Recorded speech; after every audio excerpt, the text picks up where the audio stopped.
Bienvenue à tous, à toutes et à tous.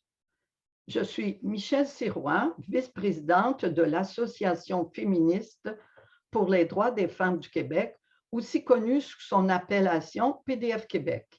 J'ai le plaisir aujourd'hui de vous accueillir et d'animer ce webinaire portant sur le recours aux mères porteuses, communément appelé GPA, acronyme pour nommer la gestation pour autrui. En octobre passé, le gouvernement québécois a déposé un projet de loi, le projet de loi 2, afin de permettre l'encadrement de la GPA. Or, qui dit encadrement dit normalisation de la GPA, voire même son développement. 3 panélistes nous aideront à mieux comprendre les tenants et aboutissants de cet important enjeu pour les femmes et les enfants qu'est la GPA. Tout d'abord, Anna Luana de RAM nous dressera le portrait inquiétant des conséquences des GPA sur la santé des mères porteuses. La GPA peut comporter des risques de décès, ce dont on ne parle à peu près jamais.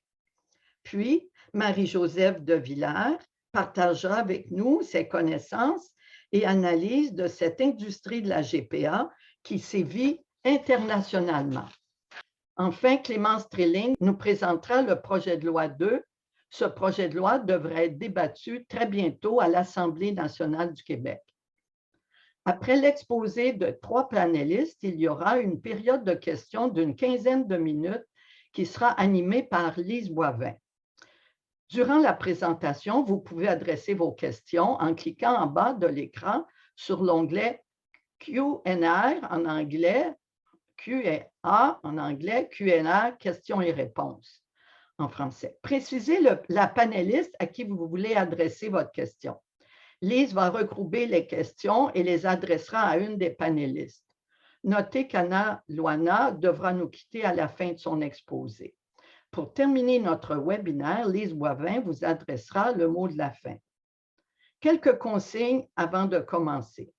Le webinaire devrait durer 1h30 en tout. Pendant le webinaire, vous pouvez utiliser l'onglet discussion, communément appelé chat en anglais. Vous écrivez votre message et vous faites Enter, entrée, pour le faire parvenir à toutes les participantes. Comme je l'ai déjà précisé, nous répondrons à vos questions à la fin du webinaire. Je voudrais maintenant vous présenter nos panélistes. La première de nos panélistes est Anna Luana de RAM.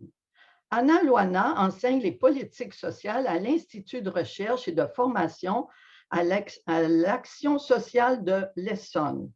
Elle a contribué à l'ouvrage intitulé « Les marchés de la maternité » publié en 2021 chez Odile Jacob. Et elle a coordonné le dossier thématique « What is Surrogacy for East European Feminism » publié dans Analyzed Journal for Gender and Feminism Studies, publié en 2016. Anna Luana est membre de l'ANI Society for Feminist Studies de Roumanie et aussi du collectif pour le respect de la personne en France qu'on appelle le CORE.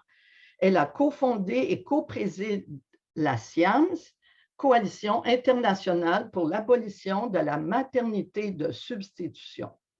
Elle copréside avec notre amie Marie-Joseph. À toi, Anna Luana, et merci de ta présence aujourd'hui, malgré la laryngite qui affecte ta voix. Merci. Alors, c'est Marie-Joseph? C'est Anna Luana. Merci. Bon. Merci beaucoup. Merci, Michèle. Je prends la parole. Merci beaucoup tout d'abord pour cette invitation et j'apprécie beaucoup que PDF Québec organise cette rencontre lors de laquelle on pourra encore une fois aborder plusieurs aspects qui sont très importants pour la compréhension du phénomène mondial de maternité de substitution. Je vais m'y référer plus globalement sous le sigle de GPA, gestation pour autrui, même si bien évidemment je ne me satisfais pas de ce à quoi ce sigle renvoie. Il y a un aspect qui me paraît très important et c'est pour ça que je me permets ce soir de vous proposer d'aborder la question avec cet aspect-là, qui est celui de la conséquence que la maternité de substitution a sur la santé des femmes. quelle que soit la forme que prend cette pratique, qu'elle soit rémunérée pour la femme ou non, que ça soit fait pour des motivations altruistes, pour des personnes que la femme connaît, pour des amis, et ainsi de suite, quelles que soient les circonstances, toujours les conséquences sont les mêmes sur la santé des femmes. Il est donc très important, me semble-t-il, de connaître ces conséquences. Je me permettrai de partager mon support pour faciliter le suivi. Pardon. Alors. Voilà, donc la GPA, nous l'abordons au sein de la CIAMS, qui est la Coalition internationale pour l'abolition de la maternité de substitution. Nous l'abordons à la fois comme étant une pratique sociale et aussi un marché mondialisé. L'approche qui nous préoccupe, nous, c'est une approche bien évidemment féministe, c'est-à-dire qui est centrée sur la femme qui devient mère et non pas, comme il est de coutume, sur les clients qui y ont recours. Quand on se concentre sur la femme et quand on essaie de comprendre cette pratique, bien évidemment, on essaie de regarder quelles sont les motivations qui amènent les femmes à devenir mères porteuses, quel est le contexte dans lequel elles le font, en tenant compte du contexte personnel, familial et aussi du contexte socio-économique, et enfin, prendre en considération les conditions dans lesquelles le recours à la GPA se met en place. Dans les conditions concrètes personnelles dans lesquelles les femmes deviennent mères porteuses, deux dimensions sont essentielles. La première porte sur les informations disponibles et les informations effectives dont la femme dispose, et simultanément, l'autre dimension très importante est celle de la perception de l'acceptabilité du risque, c'est-à-dire comment les femmes conçoivent dans leur vie la prise de risque, et notamment le risque concernant leur santé et leur vie, qui est en fonction bien sûr de l'estime de soi et aussi du système de normes et de valeurs de la personne. Trois idées que je vais aborder très rapidement. La première, quels sont les risques pour la santé de la femme mère porteuse? La deuxième, quels sont les risques pour la vie de la femme mère porteuse? Et enfin, comment ces risques sont-ils connus et surtout abordés? Il y a un risque qui est important, qui est le risque d'accouchement par césarienne. Ce risque est beaucoup plus élevé dans les grossesses, généralement dans les grossesses obtenues par des techniques artificielles d'insémination que dans les grossesses naturelles. Je m'appuie ici sur une étude que je prends pour exemple, une étude qui est une étude récente pour laquelle j'ai indiqué également le lien. Le document pourra être distribué bien évidemment si ça vous intéresse. Dans cette publication récente, comme vous le voyez, donc qui date de 2020, ou 2021, qui a été mise en ligne en 2022, donc elle est disponible, on voit que le taux de césarienne est beaucoup plus élevé dans les grossesses de GPA.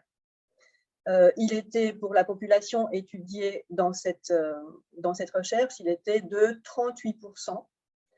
À titre de comparaison, l'Organisation mondiale de la santé, en 2021, estimait que le recours à la césarienne avait été de 21% pour les grossesses de par le monde et déplorait d'ailleurs que ce risque soit en nette augmentation tous les ans. Et l'Organisation mondiale de la santé estime que c'est un danger important pour la santé de la femme et que dans la mesure du possible, il doit être évité. Les risques périnatals qui sont appelés dans les publications que l'on trouve disponibles, the adverse perinatal outcomes, et non pas risks, sont beaucoup plus élevés que dans les grossesses naturelles. En quoi consistent ces risques? Quels sont ces risques? Il y a bien évidemment l'hémorragie de l'accouchement, mais également les saignements, les pertes de sang pendant la grossesse, le diabète gestationnel, l'hypertension, l'hystérectomie. Les énumérer peut sembler assez trivial, ce qui apparaît néanmoins comme assez intéressant quand on regarde les publications, c'est que les risques sont recherchés, en tout cas ils apparaissent, ils sont mentionnés uniquement parce qu'ils sont en lien avec le taux de réussite des grossesses obtenues par le recours aux techniques de reproduction artificielle. C'est-à-dire que ce n'est pas la santé de la femme qui est la préoccupation principale, mais ce qui intéresse, c'est de voir dans quelle mesure ces risques peuvent apparaître ou peuvent impacter ou peuvent diminuer la réussite du recours à cette pratique. Je prends un autre exemple, une étude qui a été publiée en 2020, réalisée en 2019, étude dans laquelle les chercheurs ont mené une analyse comparative des grossesses portées par les mêmes femmes, les grossesses naturelles, leurs grossesses naturelles, et les grossesses commandées, c'est-à-dire les grossesses GPA. Les commanditaires étaient, pour la population étudiée, des hommes, uniquement des hommes, soit des couples d'hommes, soit des hommes seuls. L'observation principale que nous retenons, c'est le fait que les risques périnatales sont 2,5 fois plus importants dans une grossesse GPA que dans une grossesse naturelle. 25% des grossesses GPA présentaient des risques pour 10% pour les grossesses naturelles. Cependant, et ça c'est un point qui est saisissant, ceux qui sont désignés comme étant les patients dans cette même étude ne sont pas les femmes enceintes, ce sont les commanditaires, c'est-à-dire les hommes qui ont récolté du sperme dans un petit pot, c'est eux les patients. C'est eux qui viennent en premier et je vous invite à jeter un coup d'œil rapide sur cet extrait. These patients, ce sont les hommes, ce sont les commanditaires, ceux qui ont eu recours à la GPA. C'est d'eux que s'occupent en premier les médecins-chercheurs qui ont réalisé l'étude. Des femmes, on en parle additionally. Additionally. Ça ne vient que tout après. Et c'est vraiment très secondaire. Gestational careers. Il ne s'agit pas de femmes, il ne s'agit pas de femmes enceintes. Must endure the demands of pregnancy and accept the potential risk of complications. Ça vient à la toute fin. Une autre étude de 2017 mettait en avant, pareil, une étude comparative pour les grossesses portées par les mêmes femmes, des grossesses naturelles et les grossesses de GPA. Et cette étude mettait en avant exactement le même risque très important pour elles. Et elle disait voilà, que les risques périnatales sont plus élevés pour les grossesses GPA, de nouveau diabète gestationnel, hypertension, amniosynthèse, placenta-prévia, le recours aux antibiotiques et bien évidemment la césarienne. Néanmoins, ce dont on ne parle pas, parce que ça n'intéresse pas les chercheurs ni les médecins, ce sont les risques bien évidemment pour la vie de la mère porteuse. Plusieurs femmes sont mortes depuis le début de la pratique, depuis qu'on a commencé à pratiquer la GPA. Une première femme est décédée et sa situation a été consignée par Jen Accaria dans son article Junk Liberty. Jen Accaria avait parlé avec la mère de cette femme, Denise Mounds, qui avait 24 ans et qui était enceinte de 8 mois. Sa mère a dit à Accaria que les commanditaires ne se sont même pas intéressés à l'enfant qui était à naître et n'ont même pas envoyé des condoléances. D'autres femmes sont décédées depuis, jusque tout récemment, en 2021, 2 femmes sont décédées, l'une pour laquelle l'agence même de GPA a lancé une cagnotte en ligne et pour laquelle on a gardé l'anonymat, une autre qui est connue, dont le nom est connu, qui avait 34 ans et qui était mère de 4 enfants. Tous ces risques sont connus. Ils sont connus par les médecins, ils sont connus par les avocats et ils sont contractualisés.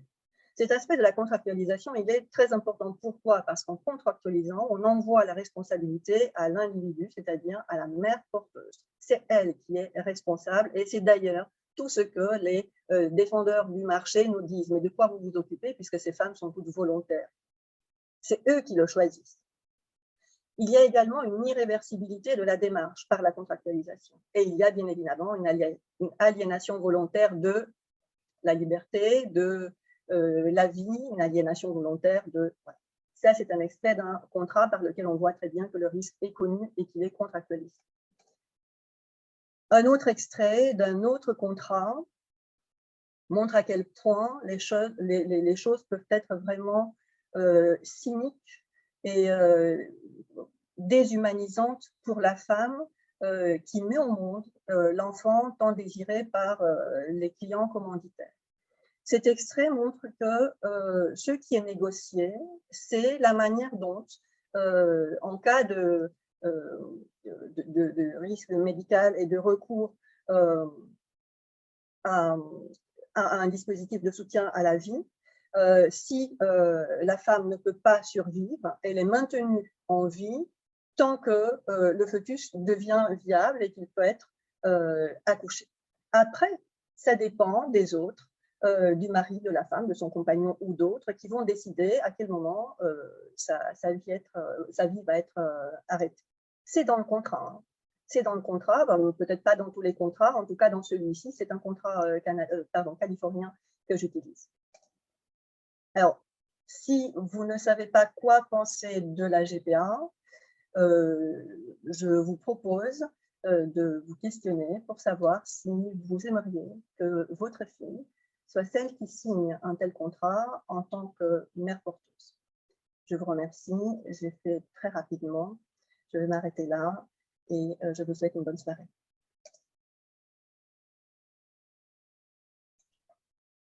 Merci Anna Luana de nous avoir rappelé que porter et accoucher d'un bébé comporte encore des risques pour la santé et la sécurité des mères porteuses, ce dont on ne tient pratiquement jamais compte. Merci beaucoup. Notre seconde panéliste est Marie-Joseph de Villers. Marie-Joseph milite depuis longtemps dans des mouvements féministes lesbiens, culturels et politiques. Elle fut confrontée au début des années 2010 à la revendication homosexuelle de la GPA, ce qui l'a amenée à alerter les organisations féministes sur la nécessité importante là, d'abolir, de mettre fin, de s'opposer à la GPA. À cet effet, elle a fondé avec d'autres la SIAMS, qu'elle co-préside avec Anna Luana, qui sera celle-ci. Donc, Marie-Joseph sera notre deuxième panéliste. Je te cède la parole, Marie-Joseph. Merci.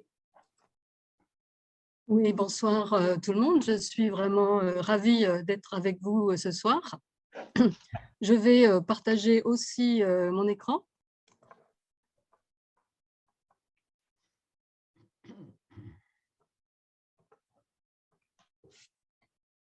Alors,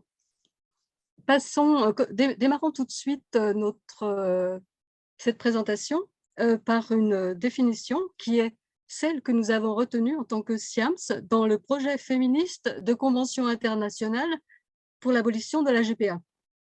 Alors, ce qui est dit, c'est que la maternité de substitution est une pratique qui consiste à recruter une femme, que ce soit contre rémunération ou non, pour porter un ou plusieurs embryons, conçus ou non avec ses propres ovocytes, afin de remettre le ou les enfants à leur naissance, à la personne ou aux personnes qui souhaitent être désignées comme parents.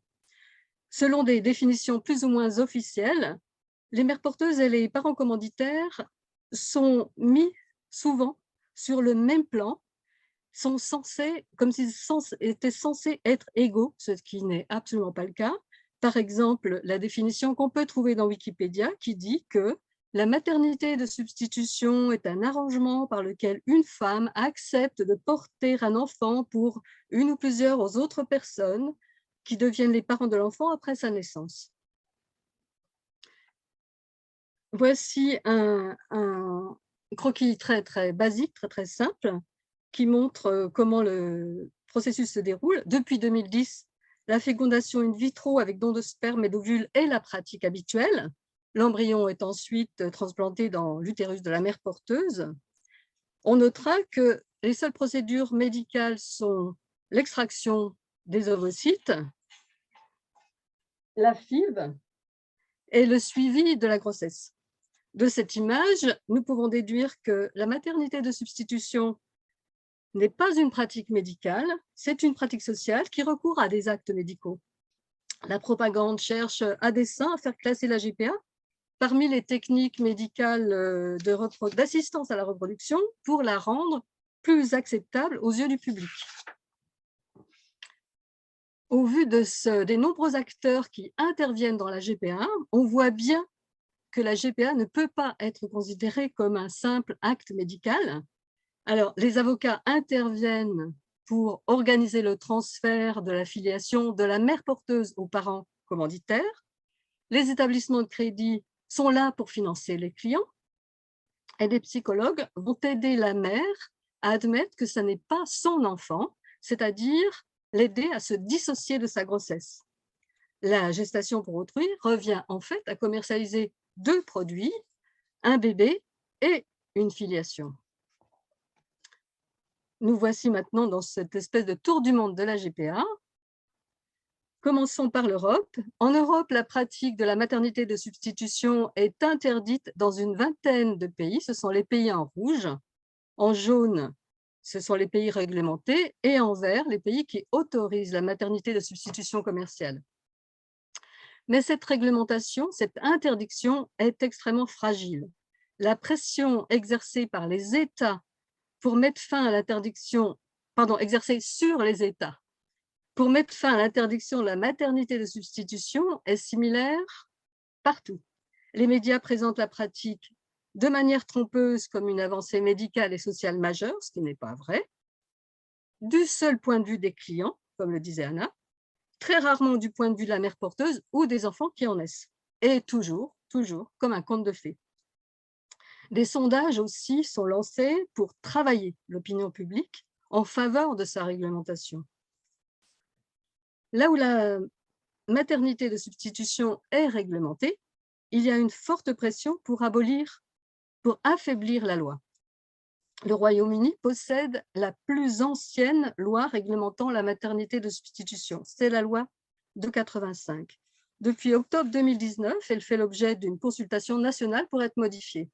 L'objectif est clairement de supprimer toutes les restrictions prévues par la loi afin de la rapprocher des pratiques commerciales. Et parmi ces restrictions, il y en a 2. Le délai de 6 semaines octroyé à la mère porteuse pour donner son consentement au transfert de filiation, la filiation organisée par jugement après la naissance de l'enfant. Ce que veulent les marchés et les parents commanditaires, c'est un transfert de filiation avant la conception, de peur que la femme choisisse de garder l'enfant. Mais les agences rassurent tout de suite les parents commanditaires, donc les clients, avec 2 arguments. Les agences disent qu'il y a 5 fois plus de risques que les parents commanditaires ne prennent pas livraison de l'enfant que l'inverse. Ils disent aussi la mère porteuse, mais elle n'a pas son mot à dire. Et ça, ce propos a été entendu au salon Désir d'enfant qui a eu lieu dernièrement à Paris, de la part des agences. Alors, en Grèce, la loi sur la maternité de substitution a été publiée en 2002 pour prévenir le trafic. Elle prévoyait que les parents intentionnels et la mère porteuse devaient tous 2 résider de manière permanente et être des nationaux grecs, des citoyennes grecs. Cette restriction a été levée rapidement en 2015, faisant de la Grèce une destination recherchée pour son faible coût et le bon niveau des services médicaux. En Asie, les frontières sont fermées les unes après les autres en raison d'énormes scandales. Je n'en citerai que 2. Ce fut le cas de l'Inde, qui, après avoir servi de destination commerciale low cost pour le monde entier, a progressivement limité la gestation pour autrui aux couples nationaux hétérosexuels et aux cas d'infertilité avérée. L'Inde était mondialement connue pour les fermes à bébés organisées par les cliniques. Les femmes y étaient gardées, voire emprisonnées pendant leur grossesse. Elles étaient nourries correctement, mais bien sûr, ça n'était pas pour leur bien. C'était pour qu'elles produisent un bébé en bonne santé. En réaction, certaines cliniques indiennes se sont installées au Népal. Le gouvernement népalais y a vu une source de devises intéressantes, de devises étrangères intéressantes. Il a accepté de développer cette pratique à une condition, c'est que les mères porteuses ne soient pas des citoyennes népalaises.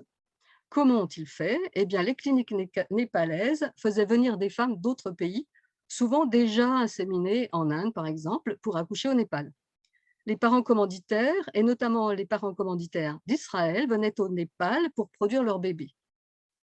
Ce trafic s'est développé jusqu'à ce que le tremblement de terre de 2015 dévaste le pays. Israël a immédiatement affrété des avions pour amener ses propres citoyens et leurs bébés chez eux, laissant les mères porteuses à leur sort dans un pays totalement dévasté. À la suite de ce scandale, le gouvernement népalais a interdit toute maternité de substitution commerciale.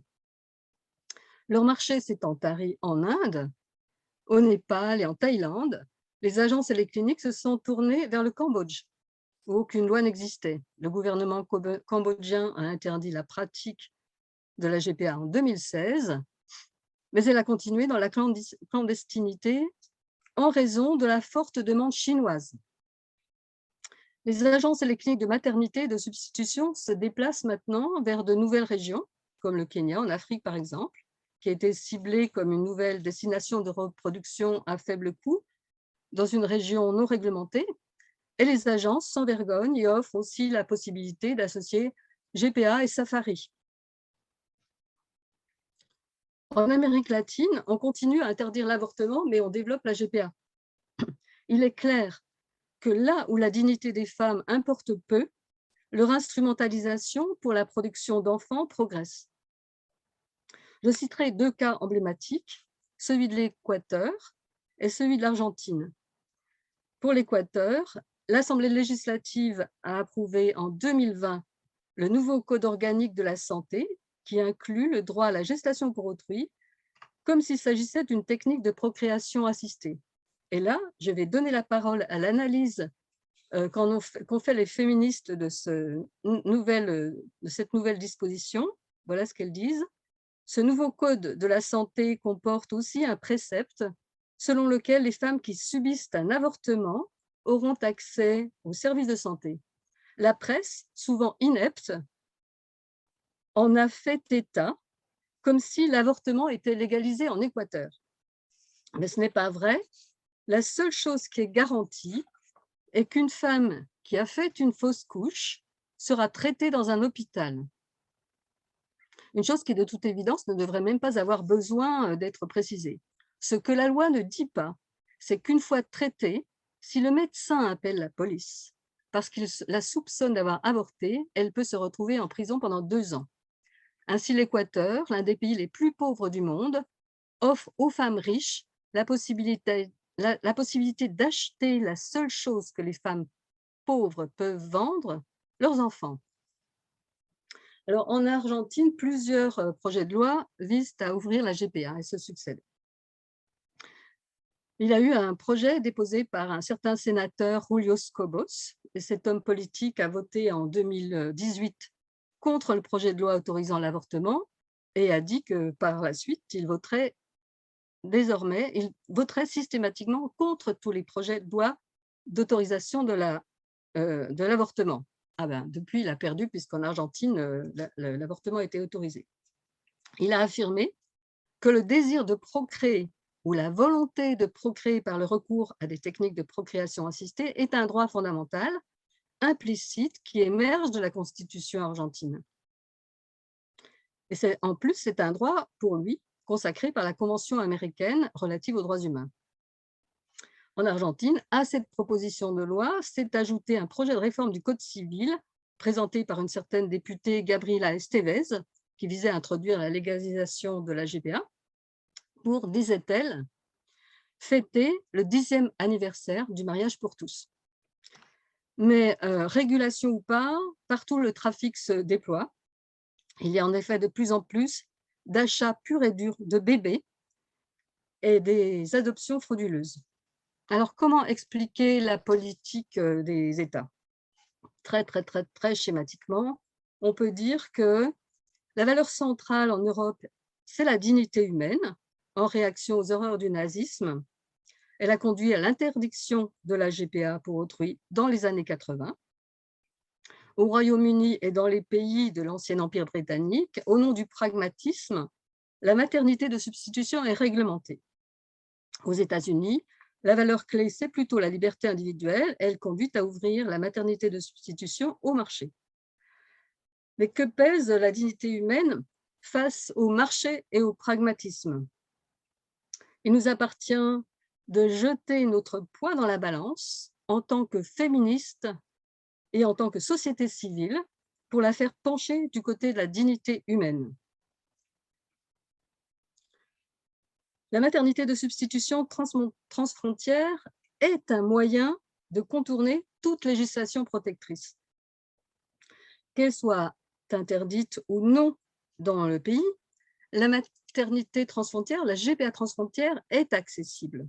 C'est un moyen de contourner la législation nationale protectrice. C'est aussi un moyen de discréditer toute législation progressiste interdisant la GPA en prétendant que si la GPA est autorisée ailleurs, c'est que les législations nationales sont simplement arriérées ou dépassées.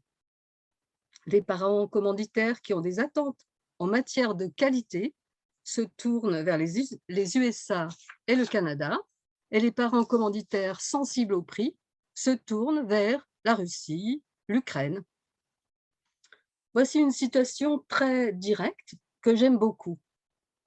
Elle dit « Les ressources du corps humain sont davantage disponibles et plus abordables dans les pays à faible revenu, où les populations pauvres et vulnérables sont à la fois disponibles en grand nombre et perçues comme étant plus disposées que les citoyens des pays plus riches à mettre en péril leur santé personnelle pour une récompense financière minime. » La GPA transfrontière est un système mondial d'exploitation de la capacité reproductive des femmes.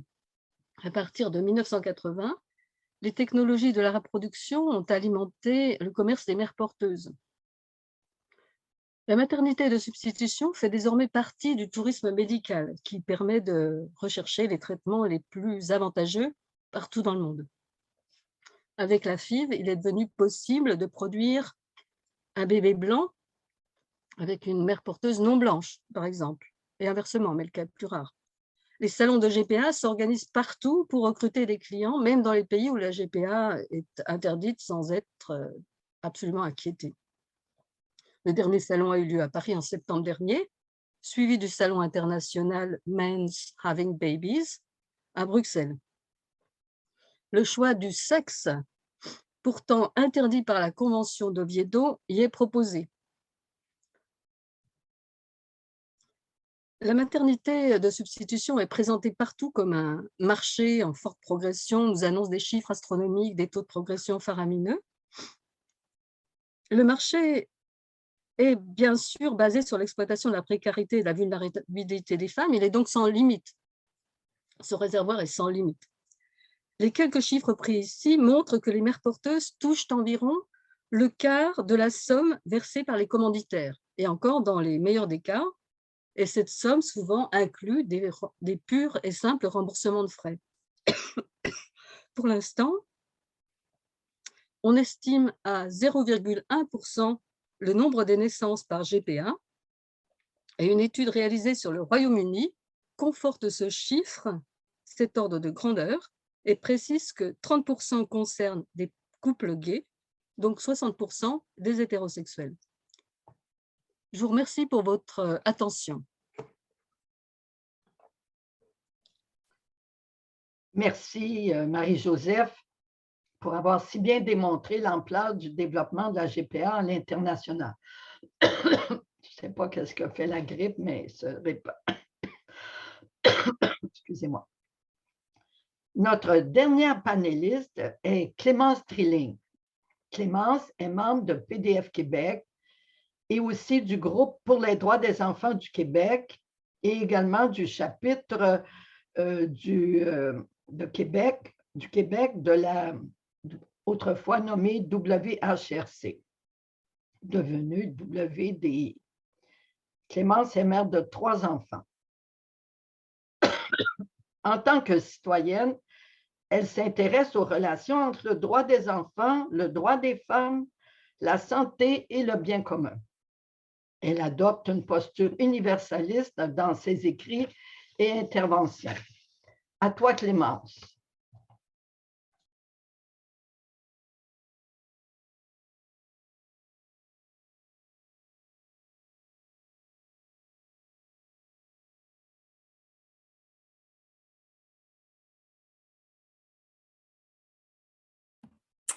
Bon, bonjour à tous et à toutes. Merci de l'invitation et de votre attention.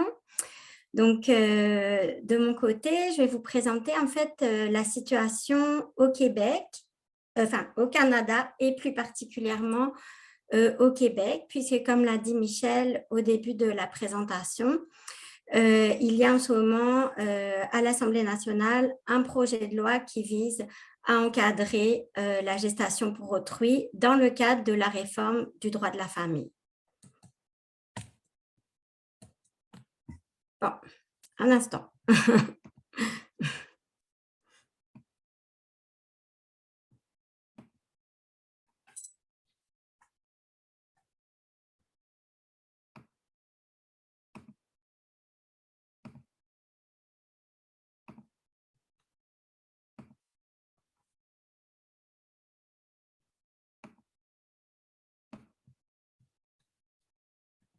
Voilà. Donc,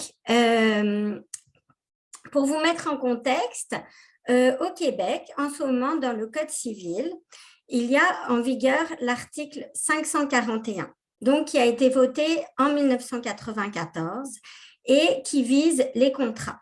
Donc, je vous rappelle que le Québec fait partie d'une fédération qui est le Canada. Et donc, au Québec, il est en vigueur le droit civil par le Code civil québécois. Puis, au Canada, c'est donc plus un système juridique qui est basé sur le common law, qui est la loi fédérale. Donc, le code criminel, en fait, qui vise à punir, lui, il est fédéral, alors que le code civil qui régit la filiation, lui, il est québécois. Donc, c'est la compétence des provinces. Donc, cet article a été voté en 1994, en fait, suite à tous les scandales autour de la gestation pour autrui aux États-Unis.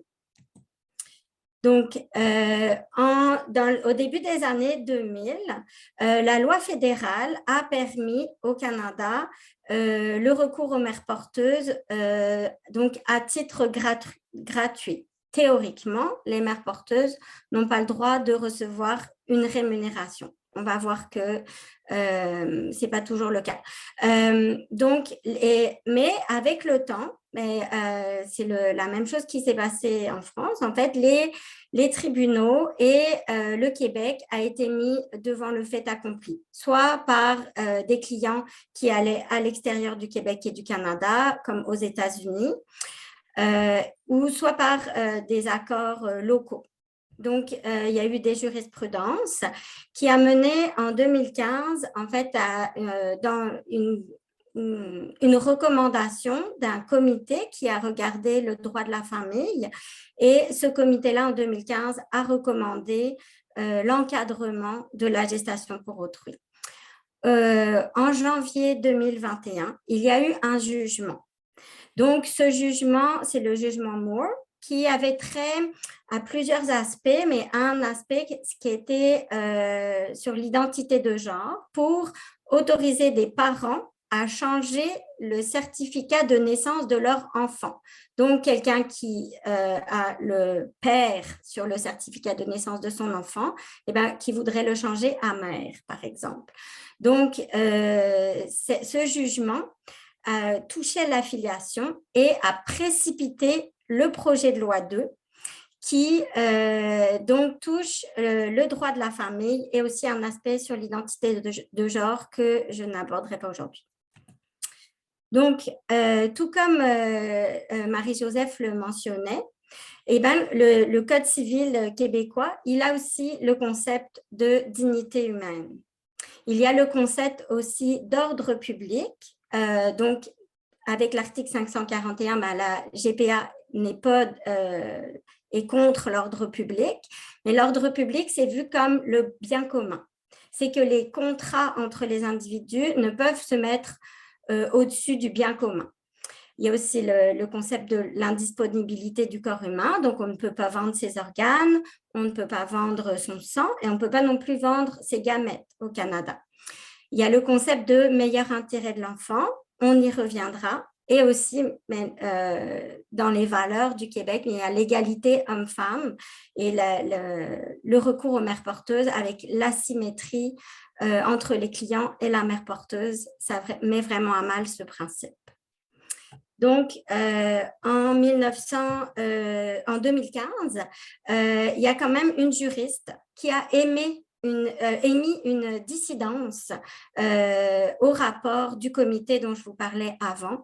Elle nous explique bien que si on encadre la GPA, ça érige en droit absolu pour tous le désir d'avoir un enfant par tous les moyens mis à leur disposition, peu importe les circonstances.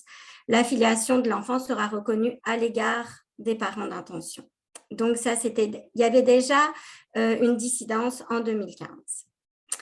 Donc, ici, c'est un catalogue de gamètes que je vous ai mis pour bien vous montrer que le recours aux mères porteuses, l'exploitation reproductive, ici, c'est déjà ça, c'est une industrie ici au Canada.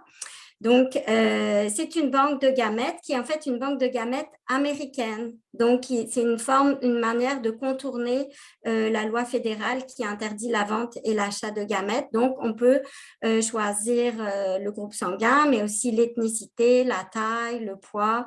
Donc, il y a une vraie sélection eugénique. Alors, il y a déjà des cas de GPA transnationale, mais le Québec, en fait, devient une destination. Donc, comme nous disait Marie-Joseph, donc on peut voir sur ce site, en fait, la mère porteuse, elle vit ici au Québec, dans la région de Montréal. Elle est aux études. Et on a des universitaires ici qui nous disent que c'est un moyen pratique de retourner aux études, d'offrir ces services de GPA. Et puis, donc, elle travaille pour cette agence, Canadian Fertility Consulting, qui est une agence ontarienne. Donc, il n'y a pas d'agence à notre connaissance ici au Québec, mais il y a des agences ontariennes qui font affaire au Québec. Et il y a tout un écosystème d'intermédiaires, comme nous disait Marie-Joseph. Donc, le Create Fertility Center, c'est aux États-Unis et Egg Helper, c'est un service pour les pourvoyeuses d'ovocytes. Donc, on voit ici que la grossesse est médicalisée. Comme nous le disait Anna Louana, c'est une grossesse qui est induite. Et puis, la mère porteuse, elle doit prendre des médicaments avant l'implantation de l'embryon, puis ensuite jusqu'à la fin du premier trimestre.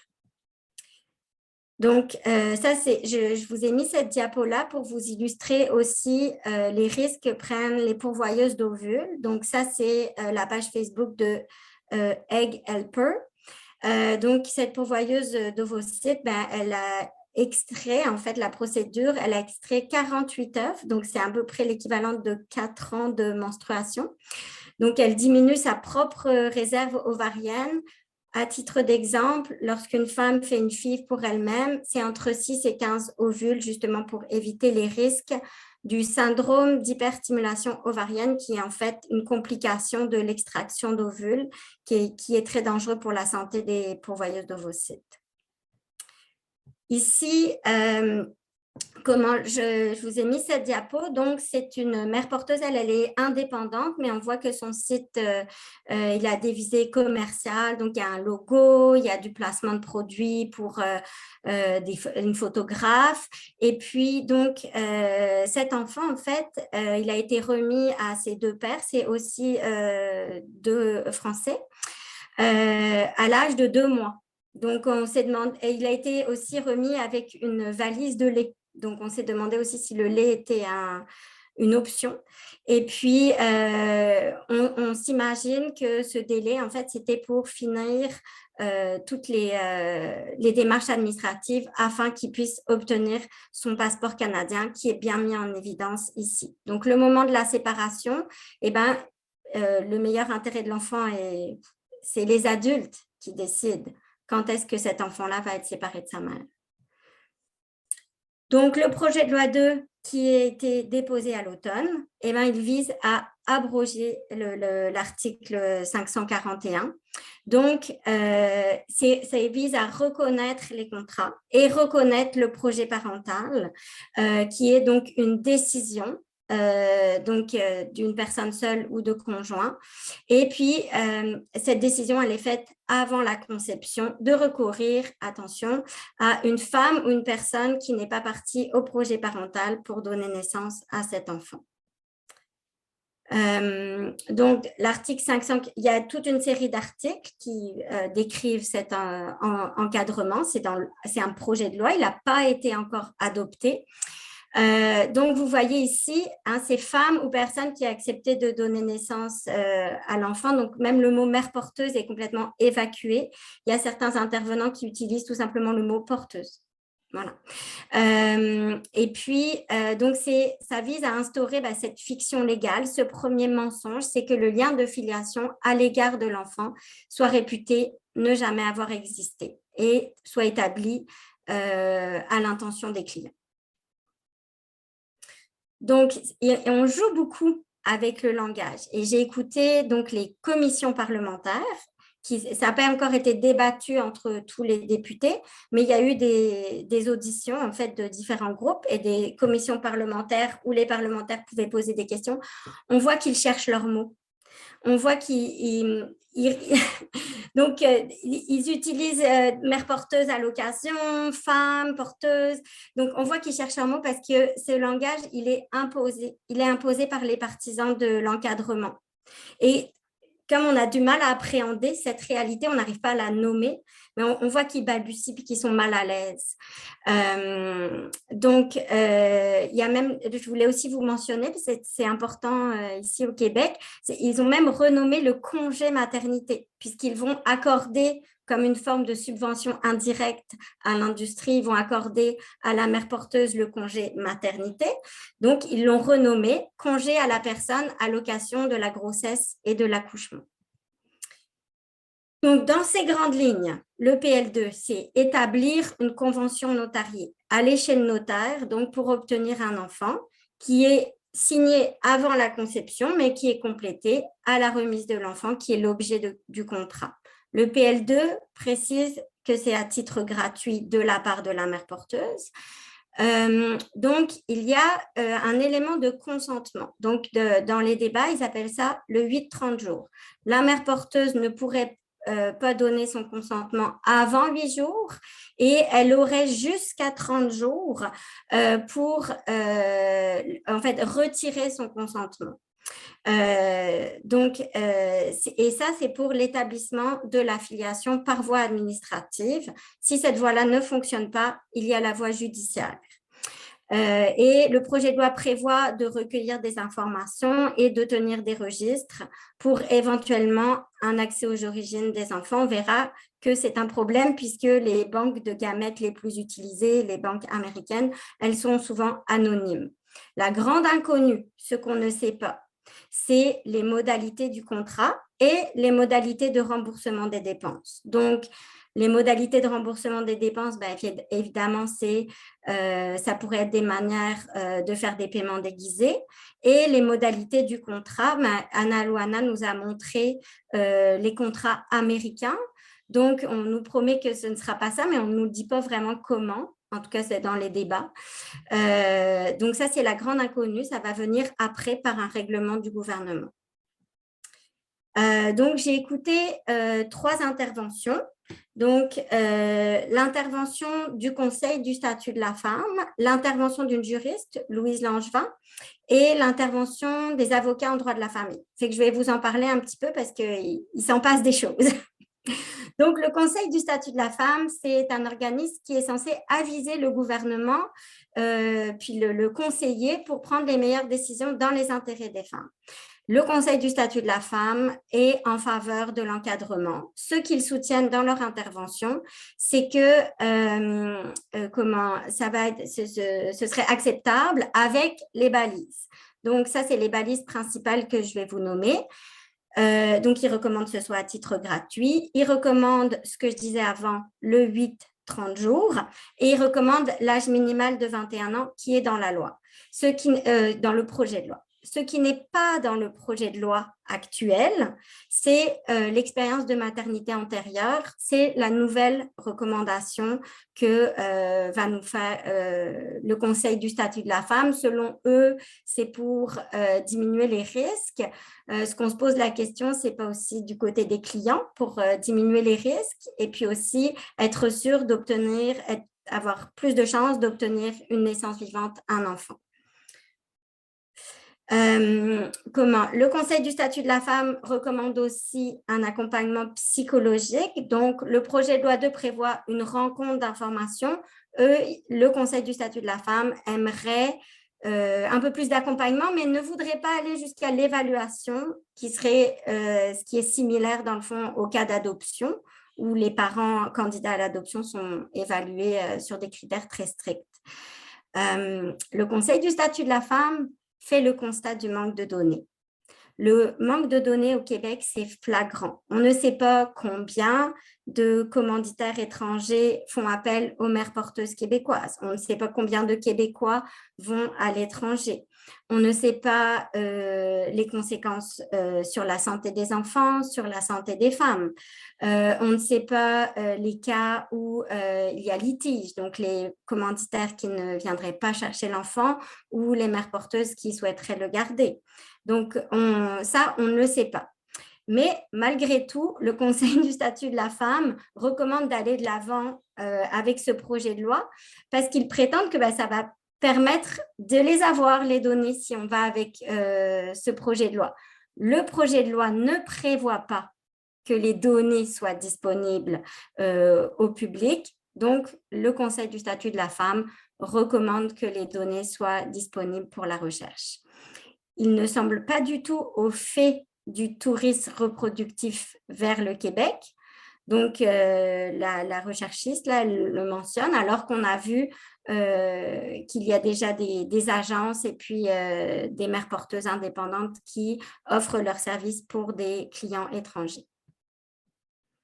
Donc, Louise Langevin, elle nous insiste, c'est une juriste donc qui a beaucoup fait de recherche sur le sujet, elle insiste qu'il n'y a pas de droit à l'enfant. Elle nous affirme que le Québec n'a pas le choix d'encadrer, qu'il est poussé par les tribunaux. C'est la tendance actuelle. Les tribunaux, on l'a vu avec le jugement Moore sur l'identité de genre, on le voit dans… les tribunaux ont tendance à poser des décisions qui mettent au pied du mur ensuite le législateur, alors que le législateur, il est élu par les citoyens, il est censé les représenter, c'est très inquiétant. Louise Langevin, elle met le doigt sur le nœud du problème. C'est qu'on ne peut pas sanctionner les parents sans sanctionner l'enfant. Et donc, elle nous explique bien avec ces mots que est-ce que les fameuses balises, donc le 8-30 jours, l'âge minimal, le non-paiement, si elles ne sont pas appliquées, eh bien, qu'est-ce qui va se passer? Et ça, elle ne donne pas la réponse aux législateurs et aux parlementaires qui lui posent la question en commission. Elle affirme, donc ça c'est Louise Langevin qui affirme que le contrat est un outil de protection. Donc j'ai mis en italique là notre petit commentaire, donc ça c'est notre commentaire à nous, ce n'est pas ce qu'elle dit. Donc c'est le contrat avec tous les risques pour un parti et tous les profits pour l'autre. Donc, comme disait Marie-Joseph, la mère porteuse et les clients ne sont pas du tout sur le même pied d'égalité dans ce contrat. Tous les risques physiques sont pris par la mère porteuse, mais les clients prennent tout le profit puisqu'on ne peut pas couper un enfant en deux. Donc, tout le but du contrat, c'est pour les clients. Louise Langevin, elle nous dit qu'il faut que la mère porteuse ait toujours le dernier mot. Il y a d'autres intervenants qui ne sont pas tout à fait d'accord avec ça. Donc, les derniers intervenants que j'ai écoutés, c'est l'Association des avocats en droit de la famille.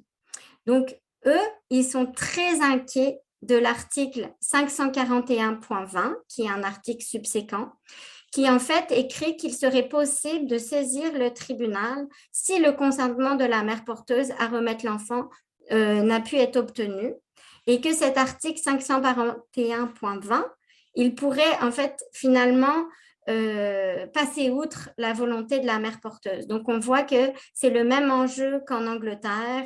C'est ce délai, cette possibilité de changer d'avis qui est fragilisée par les partisans de l'encadrement. Donc, cette avocate, elle a vu des dossiers où elle a vu des paiements.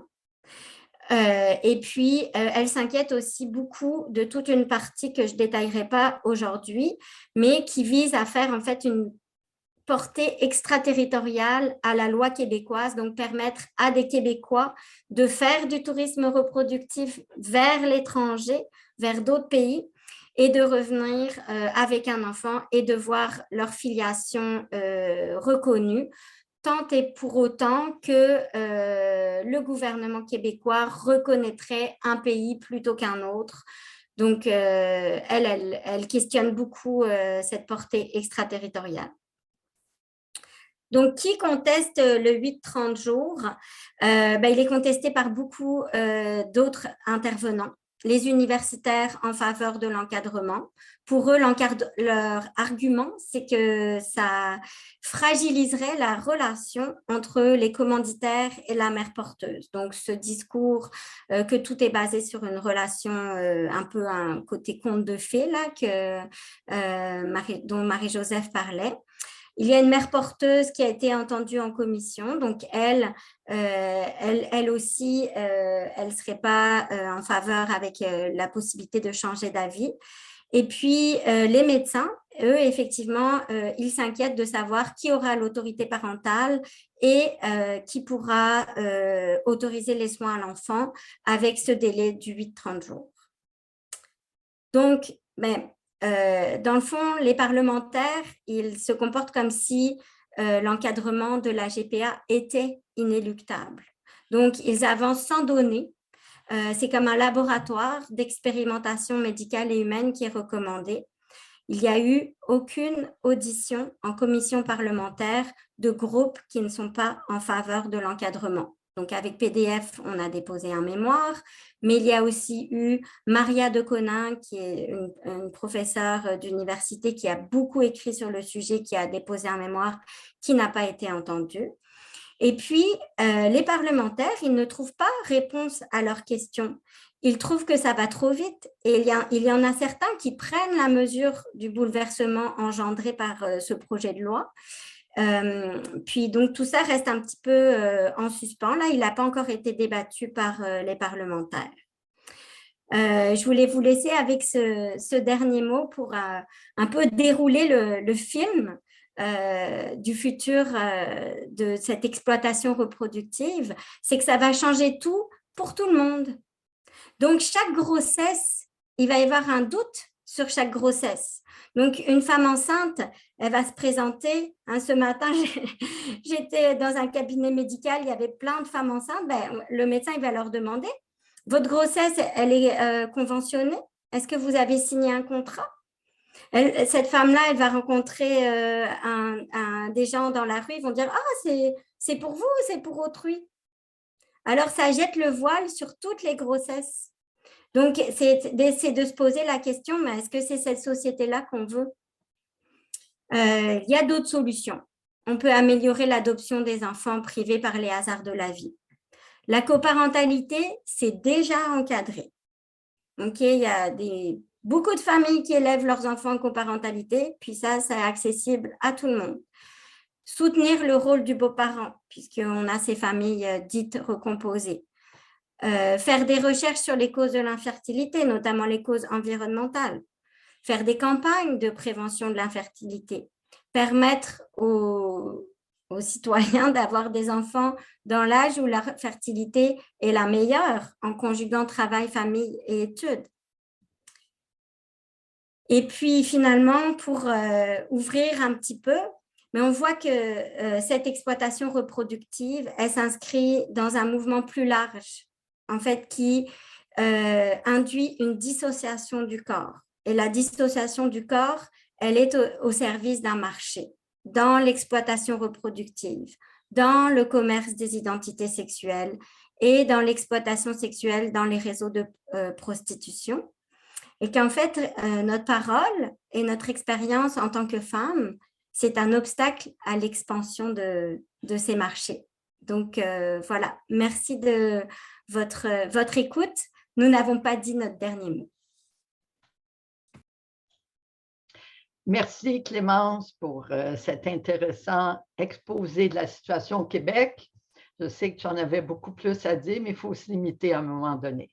Alors, merci. C'est maintenant le moment de la période de questions et je cède la parole à Lise Boivin. Oui, je vais prendre 3 ou 4 questions à la fois avant de les refiler là, aux panélistes pour qu'on puisse avoir une plus grande chance de poser plusieurs questions et d'avoir les réponses. Alors, un commentaire au départ, il y a Mme Boyer qui nous signifie que depuis septembre, l'avortement est légal dans tout le Mexique. Donc, on est contente de savoir que nos cartes ne sont pas à jour et que donc on pourra l'ajouter éventuellement sur les cartes, en tout cas, il y a des cartes officielles, mais on se rend compte donc que ce n'est pas à jour, on pourra le préciser dans les prochaines fois. La première, il y a une question qui s'adresse à Clémence. Il y a quelqu'un qui veut savoir ce que ça veut dire FIV. Donc, j'aimerais que ce soit toi qui y réponde. Madame Devilliers, on dit l'Ukraine et la Grèce sont les pays qui font le plus de GPA en ce moment, principalement pour les couples d'hommes israéliens, dans la mesure où c'est en Israël que le GPA a été inventé. Pouvez-vous nous donner une idée du volume des transactions et les conditions qui sont faites aux mères porteuses de ces pays et des réactions des féministes israéliennes? Je sais que c'est Anna Louana qui parlait de la partie internationale, mais je ne sais pas si Mme Devilliers, vous pouvez répondre à cette question. Et il y a aussi une question dans les cartes qui ont été présentées par Anna Loua et vous, Marie-Joseph. Il y a une partie qui était en gris. Il y avait des codes de couleur pour les autres pays qui disaient si c'était interdit, si c'était un truc mixte ou pas. Mais les parties en grise, on ne sait pas à quoi ça se référait. Est-ce qu'on peut avoir une précision là-dessus? Voilà pour les 3 premières questions. Donc, Clémence d'abord, Marie-Joseph ensuite. Clémence, la FIV.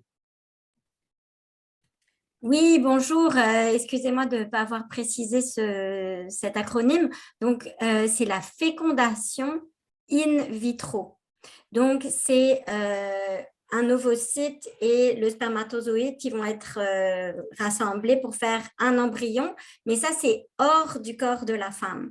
Donc, ensuite, l'embryon, il est implanté dans le corps de la mère porteuse. Donc, dans le cas d'une grossesse spontanée, la fécondation, elle se passe à l'intérieur du corps de la femme. Ce qui est intéressant de noter dans le recours aux mères porteuses, c'est que la fécondation in vitro, c'est une technique médicale. Mais par exemple, dans le cas des couples d'hommes, ils ne sont pas infertiles.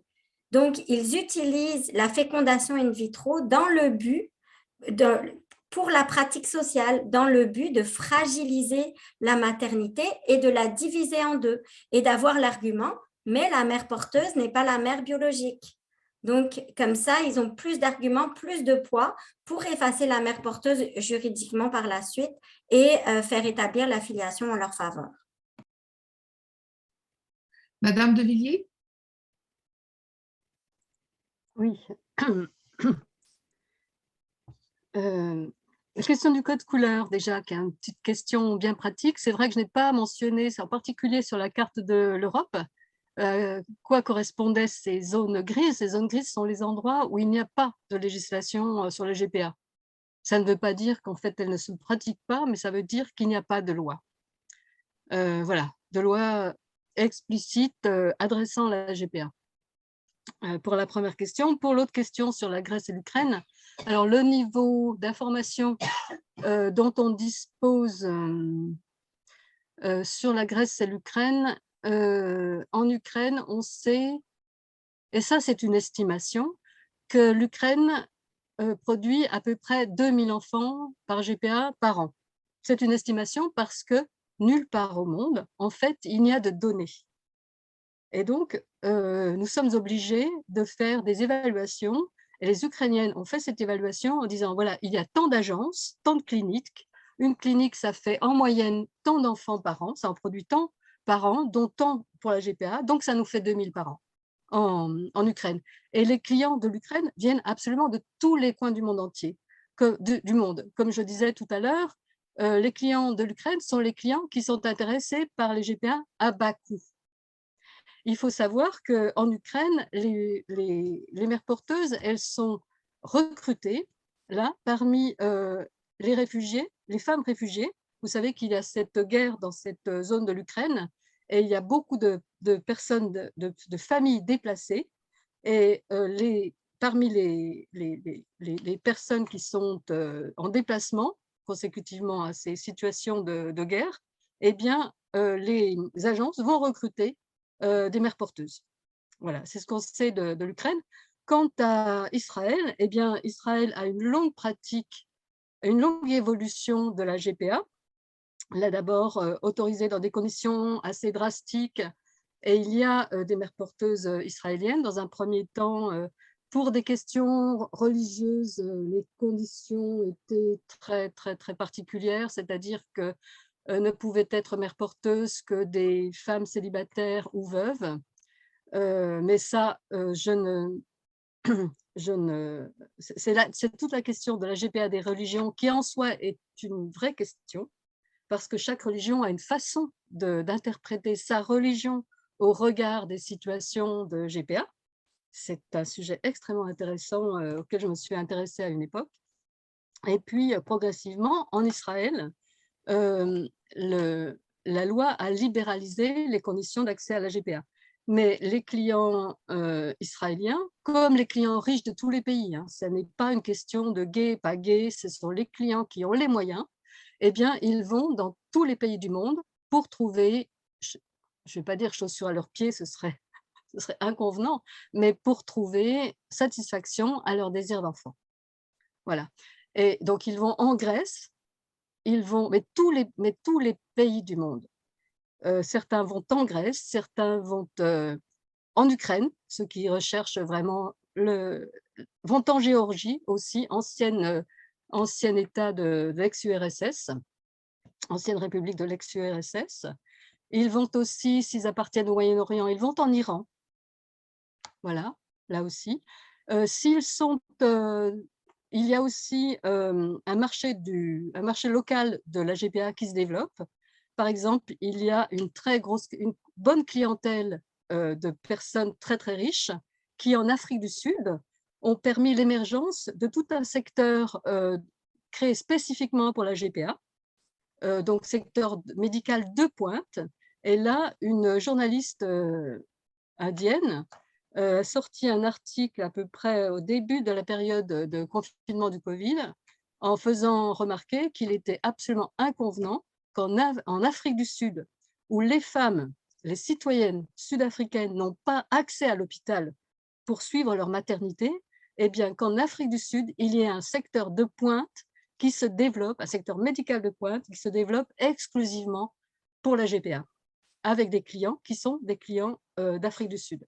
Il y a le même secteur, le même marché local pour la GPA, pour les clients riches du Nigeria. Le Nigeria est un pays où il y a une proportion de personnes très, très riches, très importante. C'est un pays qui a beaucoup de ressources. Donc, il y a des richesses. Et donc, il y a un secteur de GPA qui s'est constitué. Le secteur qui s'est constitué au Kenya est double. Il y a le marché local, donc les Kenyans riches qui ont recours à la GPA, c'est toujours le même système. Et puis les clients étrangers qui viennent pour l'exotisme et pour bénéficier du moindre coût en même temps que leur safari. C'est d'ailleurs, comme je le disais, une offre qui est faite par les agences qui préconisent l'accès à la GPA au Kenya. Et pour la Grèce, eh bien, ce sont plutôt des clients du pourtour de la Méditerranée qui vont en Grèce. Mais là aussi, j'insiste sur une chose, c'est qu'il n'y a nulle part de données agrégées, fiables sur la GPA. Il y en a au Royaume-Uni parce qu'au Royaume-Uni, la GPA donne lieu à un jugement. Après la naissance de l'enfant, il y a un jugement. Ce jugement est enregistré et l'État produit des statistiques. Et c'est grâce à ces statistiques que nous pouvons voir que la demande de GPA au Royaume-Uni, elle est tournée, je crois, à 60% vers l'étranger et à 40% vers des mères porteuses du Royaume-Uni, et qu'il y a 30% de clients qui sont des clients gays et le reste qui sont des clients hétérosexuels. Ça nous permet d'avoir un chiffre qui est à peu près corroboré un peu partout, mais c'est un chiffre établi. On n'a absolument aucune donnée sur les États-Unis. Il faut agréger en fait quelques données que donnent les agences et les cliniques. On a aussi une chose qui n'est absolument pas suivie et pour laquelle on n'a aucune statistique et pour cause, c'est le trafic.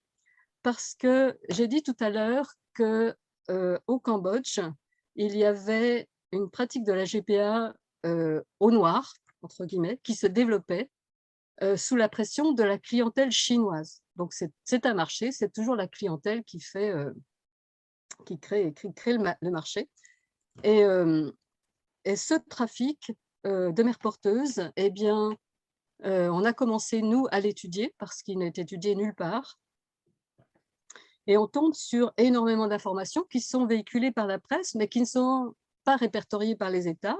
Ou alors, au travers des procès, par exemple, on tombe sur l'arrestation de mères porteuses au Cambodge. On arrête les mères porteuses, on ne va pas arrêter les commanditaires, on ne va pas arrêter les agences, mais on va arrêter les mères porteuses. Et ces mères porteuses cambodgiennes, quand elles ont été arrêtées, eh bien, le gouvernement a décidé que c'était du trafic, c'était des mères porteuses pour des clients chinois. Elle leur a sommé, leur a proposé de garder l'enfant. Et sinon, si elles ne gardaient pas l'enfant, eh bien, elles étaient astreintes à une 20aine d'années de prison. Donc, ce sont des choses qui se passent. En Asie, il y a énormément de trafic. Le gouverneur de Rangoon, donc en Birmanie, lui-même, il y a à peu près 3-4 ans, a reconnu, avoué, mis sur la place publique que des femmes birmanes étaient trafiquées en direction de la Chine, soit comme prostituées, soit comme mères porteuses.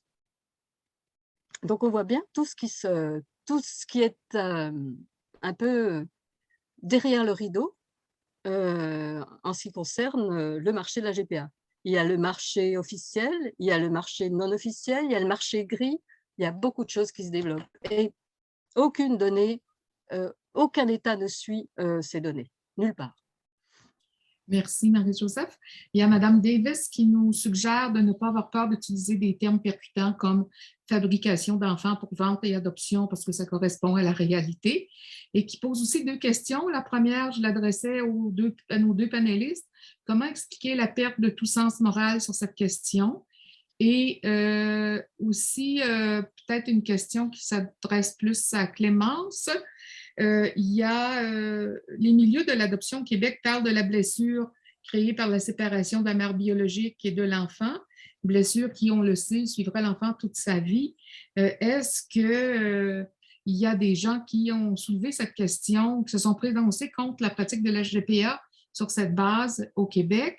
Et on demande aussi s'il n'y a pas des journalistes d'enquête à Radio-Canada ou à JE, par exemple, qui seraient intéressés de travailler sur une étude basée sur le droit des enfants et comment leur futur est impacté. Est-ce que ça existe? Et une autre question que je vais soulever en même temps,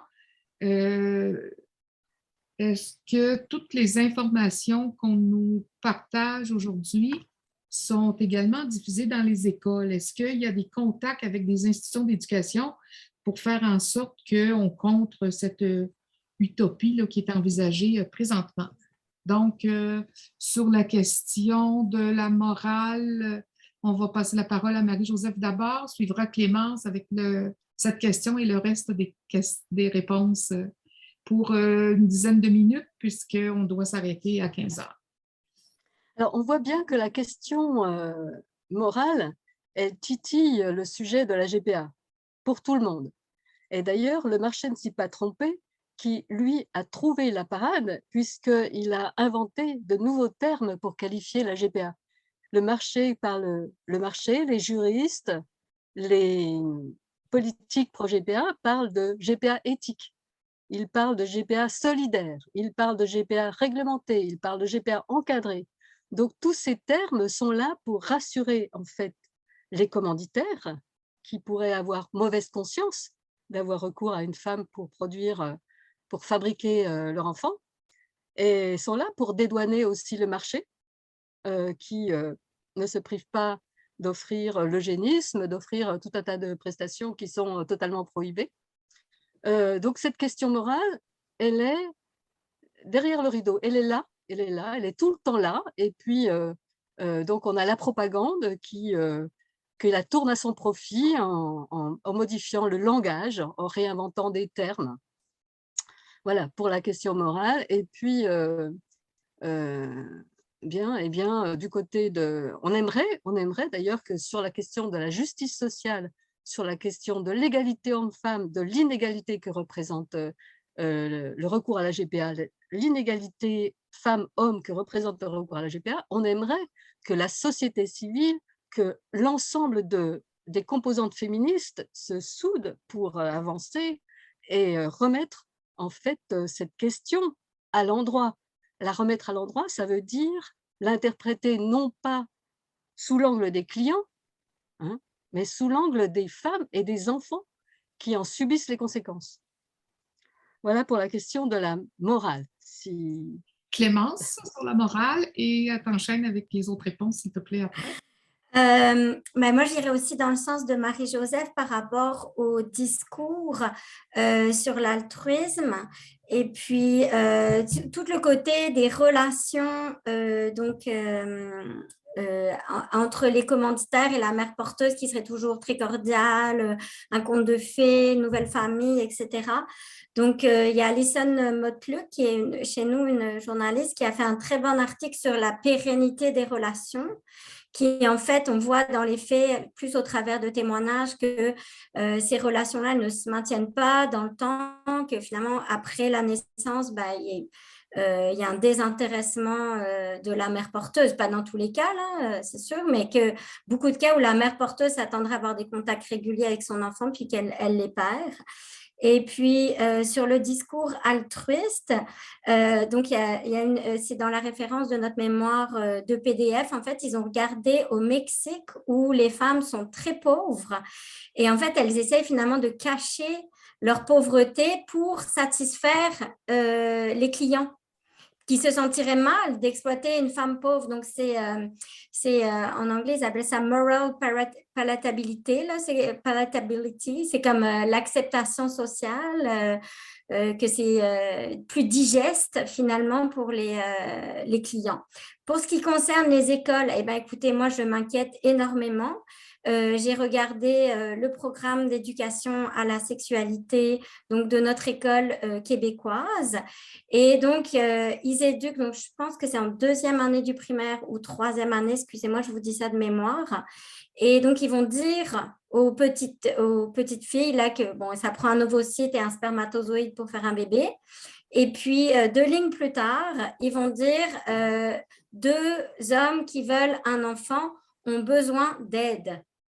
Donc, on voit déjà que le discours sur l'altruisme, chez nous, au Québec, il va commencer à la 3e année du primaire. On dit aux petites filles que 2 hommes ont besoin d'aide pour avoir un enfant. Non, ils vont pas.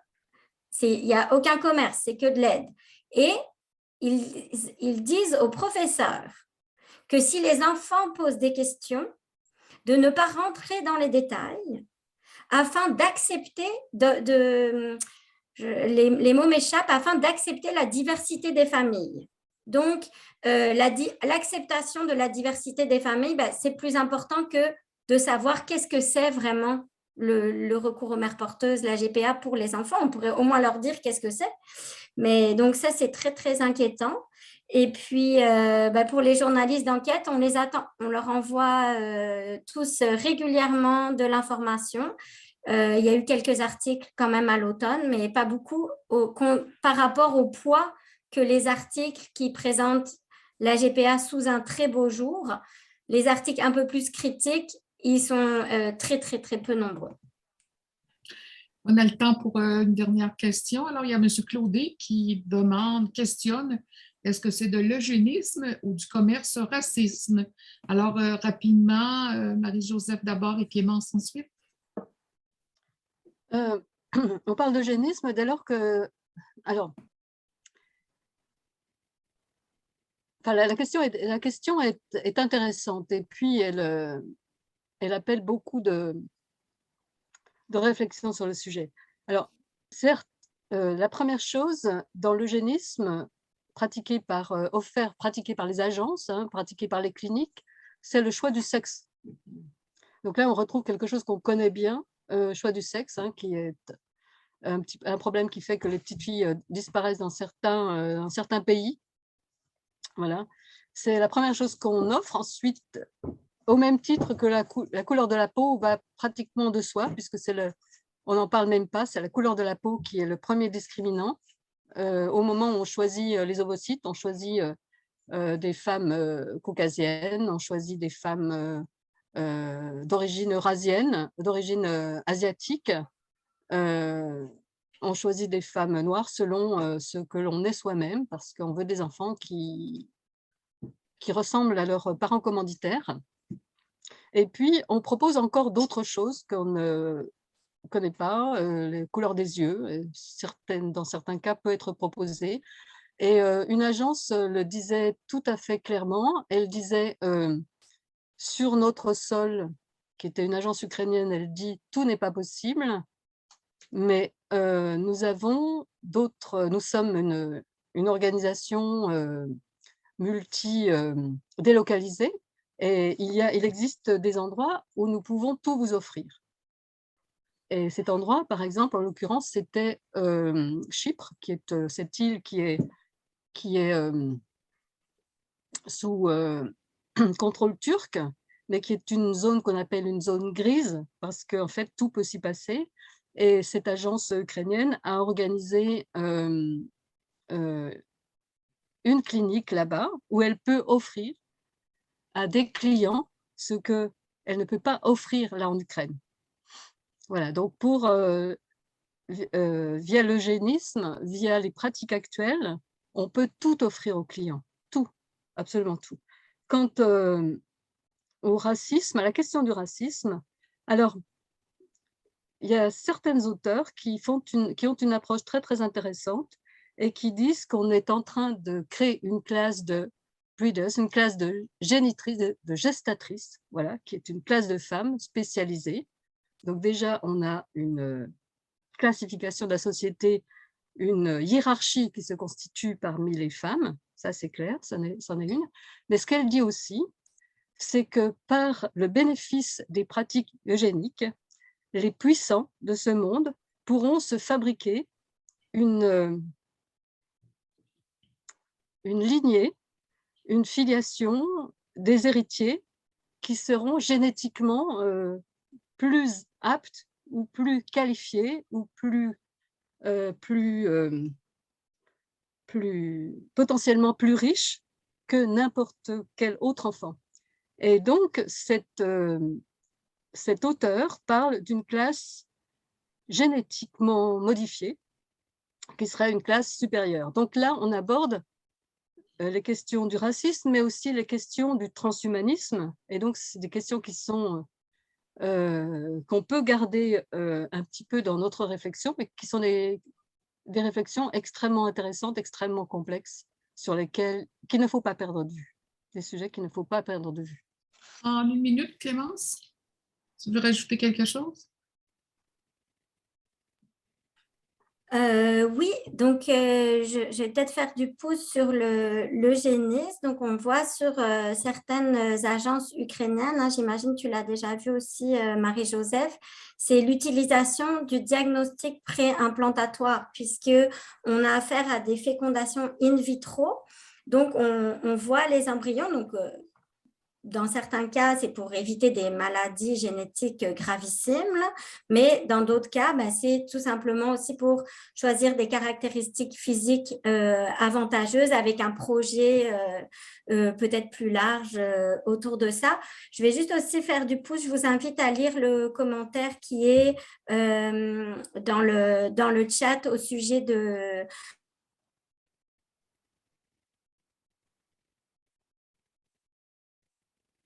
rapport au projet de loi 2, puisque c'est ça que je viens, c'est qu'en fait, même dans le projet de loi 2, c'est au client d'informer l'enfant qu'il est issu de procréation assistée. Donc, on laisse le parent dévoiler à l'enfant qu'il est issu surtout d'une mère porteuse, par exemple. Et puis, étant donné que les banques de gamètes, donc elles sont parfois anonymes, cet accès aux origines, il est loin d'être garanti. Donc, on le proclame, mais on ne permet pas à l'enfant. Et puis, de toute façon, est-ce que de savoir ton origine à 14 ans, c'est peut-être un peu tard aussi? Donc, il y a beaucoup de questions par rapport à l'accès aux origines. Et puis, juste un petit point par rapport au trafic. Donc, je vous ai montré 2 cas de mères porteuses québécoises qui avaient rendu des services donc, à des commanditaires étrangers. C'est parce qu'il y a un trou dans la loi fédérale, je vous avais parlé au début de la présentation, qui fait que ce n'est pas illégal de rémunérer les mères porteuses canadiennes ou québécoises lorsque les fonds transitent à l'étranger. Donc, on voit le Canada, c'est une destination pour le tourisme reproductif. Je regrette, c'est tout le temps que nous avions pour les périodes de questions. Il y a Mme Abdenbi et Mme Garcia, je suis désolée. On n'a pas eu le temps de traiter vos questions, et M. Bruno Préline qui ouvrait tout un autre débat sur qu'est-ce qu'on peut faire pour aider les couples gays qui veulent des enfants si on est contre la GPA.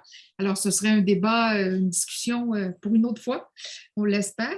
Et donc, je vais donc remercier nos panélistes. D'abord, Mme Anna Louana qui a dû quitter. Et merci d'avoir traité et attiré notre attention sur les risques qui sont rarement nommés d'une GPA. On a toujours l'impression que c'est un contrat pour aider, c'est une entente à l'amiable pour aider une amie, une belle-sœur ou une sœur, mais ce n'est pas ça du tout et ce n'est pas sans risque. Merci beaucoup à Mme Joseph Devilliers de nous avoir présenté la situation à l'international, ainsi qu'à Clémence qui nous a bien exposé ce que le Québec s'apprête à faire et à adopter comme projet de loi qui nous apparaît, en tout cas qui pour ma part m'apparaît assez catastrophique. Et je veux aussi remercier notre équipe technique, Chantal, Réa et Nicole, qui sont en arrière-plan, mais qui ont permis que ce soit possible aujourd'hui, tant au niveau de la technique que la promotion de cette activité. Alors, nous espérons que vous avez trouvé de l'intérêt à ce webinaire et qu'on pourrait en faire un autre éventuellement dans les suites des choses, notamment qu'est-ce qu'on peut offrir pour pallier si on est contre la GPA. Et comment on peut militer aussi pour la contrer, cette GPA qui s'apprête à s'installer au Québec. Donc, merci à tous et bonne fin de journée.